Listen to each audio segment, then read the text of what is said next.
would like to say good morning, but it's so far is not a good morning, and I'm kind of confused about what's going on here, but I am here to pick up this cheese load that is going to Idaho. I'm in South Dakota, and I called on Saturday to see if I could get loaded yesterday, and they said no. I asked them, you know, what's the earliest I can get loaded? Is it my appointment time at 7 on Monday? And they said yes. So I get here, all the docks are full, and one of my company's drivers is sitting in the dock that I think I would normally be getting loaded in, or is the one they loaded me in last time. And there's a line of trucks, and I'm like, what's going on? So I went and checked in, and when I talked to them, they said that they opened at 6, so I could have gotten here at 6. Then they also said that they didn't even have the paperwork ready.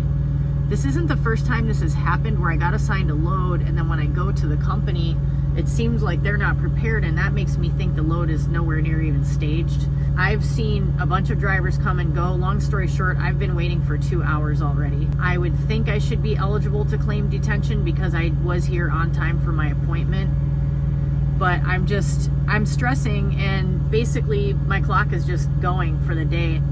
It's one of those really frustrating situations, and I don't understand where the disconnect was, but I'm gonna call my dispatcher and ask her about it and be like, what actually happened here? Is this, because I know this is a regular customer for them, and the last time I came here it wasn't like this at all. The last time was the first time here, and it was really efficient. I came in, I checked in, I was on time, I'm sure, and I got in the door right away. I'm pretty sure it took them a while to start loading me, but I think I was there like a total of 90 minutes, and today I'm just sitting here, and I'm like, what's the deal? So I'm supposed to go on this trip to Idaho, and I already knew that it was going to be tight because I'm running recaps and I don't have my full clock to work with.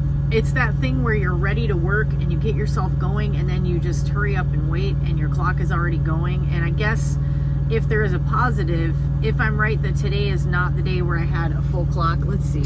Is this the paper that I had it written on? I don't know. Anyway, so I'm just sitting here wasting the day. I had most of the day free yesterday, which was really nice. I was able to do some YouTube work, which is really time consuming, and it felt good to get something accomplished. I really would have liked to get some exercise, like even go for a walk out there, but it was this really gross pilot or flying J that I was at. Like, most flying J's are absolutely disgusting, and it was really windy, and I was just like, I don't even want to be outside, like getting this gross dirt whipped in my face. So I was like, nah, I'm just gonna stay inside my truck and work on video editing. And yeah, I already mentioned to my dispatcher, I was just messaging with her, and I'm like, I'm gonna need to have this appointment moved to a later time because I know now that this is happening. I'm not gonna make that. It was Wednesday, the appointment's on Wednesday morning.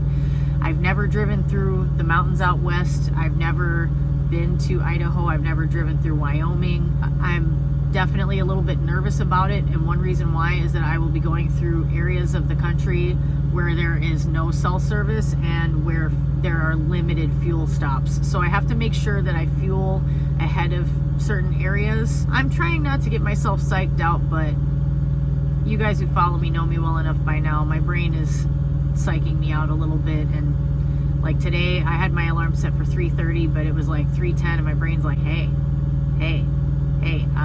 you should get up. Aren't you worried everything's gonna get screwed up? Aren't you worried? I was like, touche, brain, let's wake up. It's a great, sure, let's go. And you know, I got ready, and I was ready, and I was here, and I was like, okay, let's get loaded and go to Idaho. But that's trucking, man. Stuff just happens. You got to do your best to stay positive about it. So I just edited a whole video while I waited. And that's what I'm going to do. I'm just going to keep doing my best to stay positive. I think if I sit here and wait much longer, I'm just going to bust out my kettlebell and do a workout.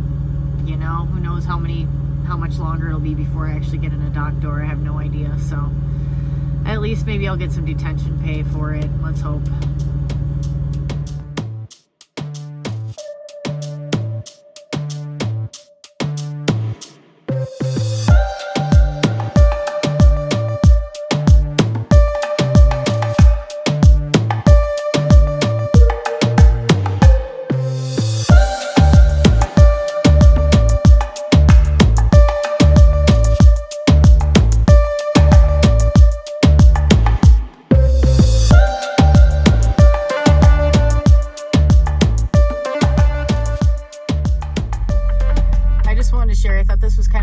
morning. So I'm at the Wyoming port of entry, and here's a couple of, I think they're Wyoming state troopers, these ladies, and it looks as if the one is training the other how to inspect this load properly. How would you like to move this stuff, huh? I think oversized loads are so cool, and I'm sure they pay very, very well. So my guess is this gentleman in the cowboy boots has been doing this for a while. Okay, it's my turn to go, so goodbye for now.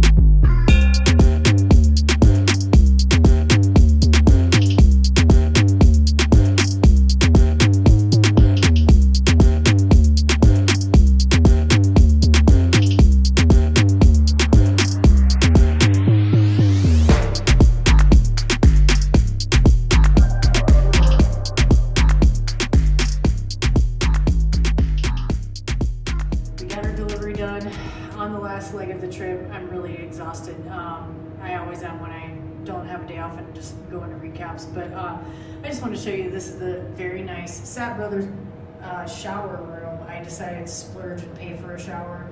I can fuel at Sat Brothers now, but I just haven't done it, so I don't have the rewards points. But I just wanted to show you this. It's nice, it's clean. When you walk in, it smells like bleach. I didn't even walk into the shower part. Let's see what that looks like. There you go. Yeah, it smells like bleach in here. It's visibly very clean. It's a nice change of pace from the pilots, and the loves are usually decent depending on where you go. But anyway, this is what a nice truck stop shower looks like, and some of these Sat Brothers have bathtubs too.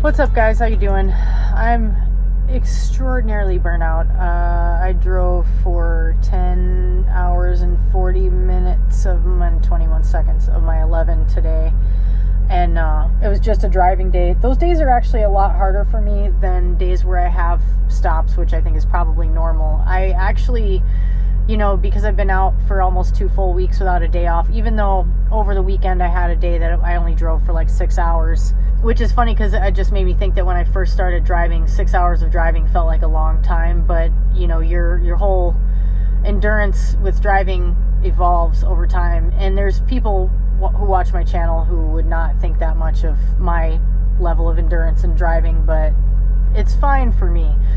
And I'm just beyond exhausted, and it's partly just having not had a day off in a couple of weeks, which, same thing, a lot of truck drivers don't take days off for months at a time, or at least more weeks than I've been working. I don't know how people do that. I couldn't. I'm dealing with a lot of pain, hip pain especially, pain in the glutes from sitting for long hours and having existing problems that are just made worse by long hours of sitting. And the way that they set up this delivery time, it's a live unload, which means that the schedule is more strict. So I just called my dispatcher and I told her I wasn't going to make it on time. And the only way I could, even with, basically I have to only take my 10-hour break. I don't have any time to take longer than that. And I could have been a little bit more efficient today, but I actually treated myself to a shower that I paid for at a Sap Brothers, because usually I use showers that are, you know, free, because I fuel at places and then get showers like a lot of drivers. I get showers at Pilots and Flying J's and Loves. And I decided to stop at a Sap Brothers because they're usually so much cleaner, and this was just the nicest, cleanest shower. It was worth every penny. The water pressure was good, the temperature was good. Got a nice cold blast at the end of the shower because I like my cold therapy, as some of you know. It felt really good and it helped me get through the rest of the shift, but I took a full hour. I was going to take my 30, but I just took my time because I'm just exhausted. And I actually started having my first yawning spell this morning. Yawning spell, that sounds silly, but probably like an hour, 2 hours into my drive, I started getting extremely tired. And I got up today at 3:15, I think.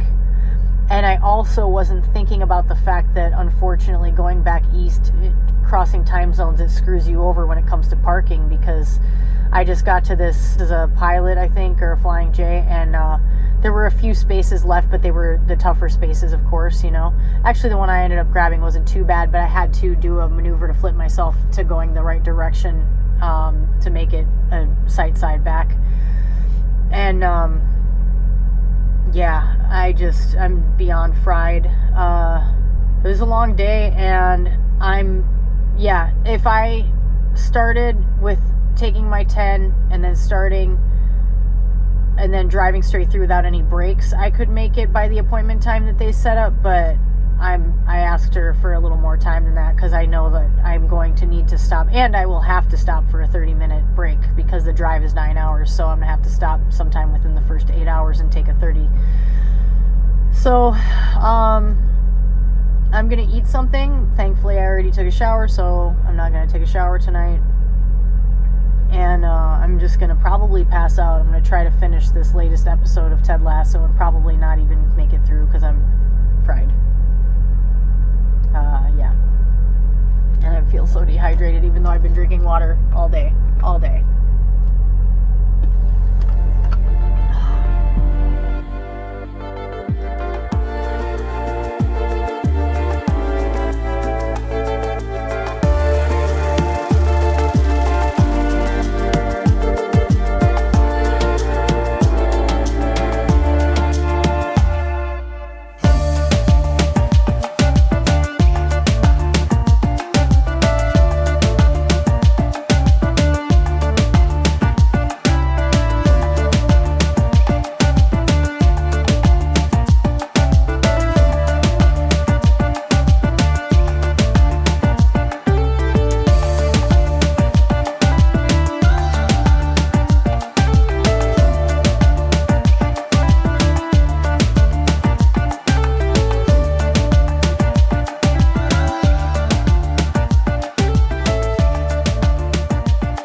Hey guys, just a end of week video. I am about to go on my reset. Basically, I am officially on my reset. I just parked and pulled the brakes and shut down my clock for the night. This is the end of 2 weeks out without a day off, although last Sunday was kind of a short day, but I'm just really relieved. I feel kind of like delirious, and I know there are a lot of drivers out there who go for a lot longer than 2 weeks, and my current level of trucking endurance isn't quite there. I think I might have done 3 weeks at one point, or no, it was like 2.5 weeks or something when I was at the previous job on the national account, and I was really hitting a wall at that point. You get to a certain point where you have to get out of your truck, and even sitting in this seat to record is a little much, but I'm just going to make it brief. I just am moving kind of funky because my neck is tweaking today, unfortunately. It happens here and there. I just woke up with neck pain and could use an adjustment, but I am getting a massage tomorrow, much needed, and I cannot wait. I am absolutely stoked about that. Yesterday, when I got back to the terminal, I was trying to talk to people there, and I could barely put two words together. I was talking to my dispatcher, and I told her, I was like, I said, I'm so exhausted, but I'm also caffeinated, so I feel like, you know, I feel weird talking to people. I'm like, do they think I'm weird? Am I weird right now? And she was laughing. She's really cool. I like her a lot. So I was kind of like beating myself up, feeling like I'm, you know, more exhausted than I should be or something. Like, I don't know why I do that to myself, because it is totally in my head. And then I went back through my logs for last week, and including today, for like today and the last 7 days, I basically averaged like 510 miles a day, something like that. I did like, in the last 6 days, not including today, I drove like 3,400 miles or 3,200 miles or something like that. And it's fair to be exhausted when you've driven that much. It's totally reasonable. It doesn't mean you're weak. There's all these guys that are like, I drive 800 miles a day. On what planet? I don't know. And I'm especially proud of the fact that that was like a fair amount of mountain driving too. Some really slow going, you know, drives. So with heavy loads too. My average load is like 43,000 lately. So pretty cool. So I just brought this this load back. It ended up being a relay. The load that I had brought back from Idaho, the way that they scheduled it, there was no way for me to make it, and that's partly why I was beating myself up. But then when I looked at my logs, I was like, the day before I had driven like 10 hours and 40 minutes out of 11 that I could drive for that day and stuff, and I'm like, I'm busting my ass. I'm doing my best. And sometimes they just schedule things in a way that doesn't work, and it's not your fault. So I'm not gonna beat myself up for it. I did that enough. And then I had a talk with myself, and I got a pep talk, and you know, anyway. So I'm about to get my stuff together and get in my car and drive another hour down to hang out with my old roomie, and I can't wait. And we're gonna eat some sushi. That's like just the best routine. I'm so stoked, and I just can't wait to be in my car. I don't even mind driving for another hour, kind of, because at least I'll be in my comfy little car and be out of the truck, which is great. And next week, I am going to Texas and New Mexico. I'm excited to go into New Mexico, and just, I love the Southwest, but I still have a bad taste in my mouth from the last time I went to Texas, and I was in Dallas, and this time I'm going to Dallas again, at least for part of the trip. However, and it's not solidified yet, but she said she thinks that's what they're gonna have me do. I guess at least I know what it's like, since I've already been down there, and I know that this is where the whole trip planning thing has to come in. And I'm really grateful I'm glad I put it out there, because it's something I feel kind of embarrassed about. But the fact that I don't feel confident with trip planning, I don't feel like it's a natural skill set. I can be avoidant of things like that kind of scare me, which is really not the ideal way to think about it, because you have to get good at it, and the only way to get good at it is to just put the effort in and do your best. I did download Trucker Path. I'm doing the free 7-day trial, but I think I'm going to end up doing the paid version, because I think it is really helpful. I'm going to use that, and I'm going to trip plan. I'm going to do it. I'm going to do my best. I'm going to try harder to actually look at the available hours of service I have and get a good estimate of when I can get to a truck stop, instead of being like, oh, I think I'll be in this area at this time, and hopefully, whoa, dude, this reefer's in, that is me, right? I think so. Yeah, this reefer's in start stop, and I forgot about that. I was like, whoa, okay. For a second I thought it was like thunder. I've been in like multiple seasons today. The weather's been kind of crazy, but anyway, that's it. So thank you to everybody, so sincerely. Thank you to everybody who offered their pointers on trip planning. It is so appreciated, and I am going to use the advice from different people that I was given, and just acknowledge that I may not get it perfectly in the beginning, but if I keep trying at it, I will get better. It's like anything. you just gotta, I don't know, man. Does anyone else have that, where when you think you're not good at something, you get a mental block and you avoid working at it? I've had that problem my whole life. It's a pervasive problem in different realms of my life with regards to art, music, and now trip planning. So if you struggle with that, let me know. But anyway, thanks for those of you who have helped me, and I'm going to try to take what you've shared and use it, and I need to stop rambling and get into my car and drive into Chicago and eat some sushi. Yeah, okay, I'll talk to you later.